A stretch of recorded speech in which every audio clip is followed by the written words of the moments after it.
KBC में करोड़पति पति। सूरज के जीवन का एक ही फंडा था कि मेहनत तो गधा भी करता है, घर बैठे जो कमाए समझदार वही होता है। इसीलिए उसने कभी नौकरी ही नहीं ढूंढी। इस बात से हालांकि उसकी पत्नी शिखा बिल्कुल भी अग्री नहीं करती थी, पर फिर भी सूरज को समझाना बेकार था। टीवी में कैसे बनोगे करोड़पति का ऐड देखकर उसे लगा कि बस अब तो घर बैठे ही वो करोड़पति बन सकता है, और उसके पीछे उसने अपने सारे सोर्सेस एक्टिव कर दिए।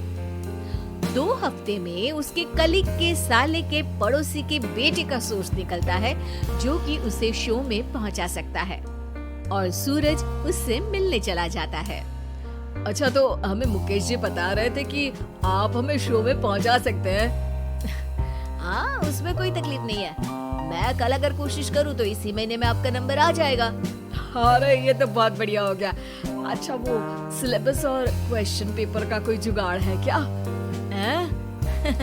उसका तो कोई जुगाड़ नहीं है। तो वो वाकई में कुछ भी पूछ सकते हैं? हाँ, वो तो बच्चन जी पर है, जो पढ़ते हैं वो पूछ लेते हैं। पहली कोशिश फेल होने पर अब सूरज के सामने एक बहुत बड़ा सवाल था कि आखिर जवाब कहाँ से लाए।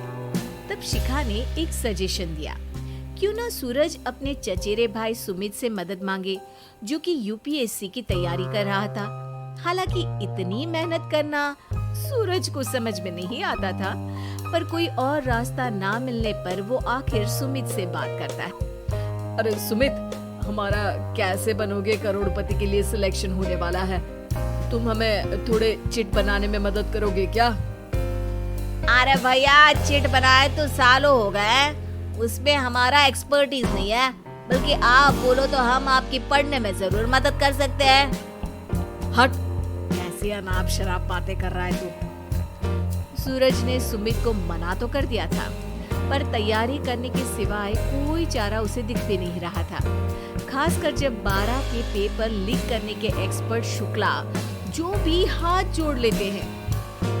आखिर सूरज को सुमित के पास जाना ही पड़ा, और उसने सुमित और शिखा से वादा किया कि वो बहुत मेहनत करेगा। 1 महीने की तैयारी के बाद फाइनल हुआ कि शो से 1 हफ्ते पहले एक ट्रायल खेला जाएगा, जहां पर सारे रिश्तेदार ऑडियंस की जगह पर होंगे और शिखा सवाल पूछेगी। दूर दराज से भी रिश्तेदार आकर हाजिर हो गए देखने कि आखिर कैसे बनेगा सुमित करोड़पति। सब कुछ सेट था, और इतने में सूरज आकर अपना स्पीच देता है। ये 1 महीना मेरे लिए आसान नहीं था, पर अपने भाई सुमित और अपनी पत्नी शिखा की मदद से मैं इतनी दूर पहुंच पाया हूँ। मेरे मम्मी पापा के आशीर्वाद ने भी बहुत साथ दिया है मेरा। मैं उम्मीद करता हूँ कि आज के शो में आप लोगों को बहुत मजा आएगा। साक्षी पहला सवाल पूछती है और पूरे कमरे में सन्नाटा छा जाता है। इंडिया में कितने स्टेट्स हैं? 3, सॉलिड, लिक्विड और गैस। अरे रुकिए, तो ऑप्शंस तो देने दीजिए। इतने में 5वीं कक्षा का चिंटू बोल उठता है। अरे क्या मामा, आप तो पहले सवाल पर ही आउट हो गए। अरे बेटा, पहला सवाल तो ट्रायल होता है ना। अरे तुम अब देखना। देखने जैसी बात तो थी ही। सूरज को इतना शांत किसी ने नहीं देखा था। कभी कभी तो लगता था मानो सूरज आँख खोलकर ही सो गया हो। मामा जल्दी करो प्लीज, कल सुबह पनवेल भी तो निकलना है। अरे हट, कंसंट्रेट करने दे मुझे। 3 सवाल में 3 लाइफलाइन खत्म हो चुकी थी, और अब चौथे सवाल पर भी सूरज का मौन नहीं टूटा। पर सूरज अभी भी हार मानने को तैयार नहीं था। उधर हर कोई सूरज को छोड़ सुमित को देख रहे थे। आखिर सुमित ने ही तो पढ़ाया था सूरज को। गजब बेइज्जती है यार। अरे बेटा, तो बाप का, दादा का, भाई का, सबका नाम बुड़वाएगा। अरे 3 लाइफलाइन ले ली तो भी तेरा कुछ नहीं होना है। अरे कोई इतनी बात करता है क्या शो पर? अरे बेटा, शो पर तेरे जैसे भी तो नहीं आते ना। सूरज की ये जंग आखिर 1 घंटे बाद 5वें सवाल पर खत्म हो गई, जब उसने इंडिया के नेशनल बर्ड का नाम कहा, कौवा। अरे बेटा, मजा तो बहुत आया, बस थोड़ा टाइम पर खत्म होता तो आनंद भी आ जाता।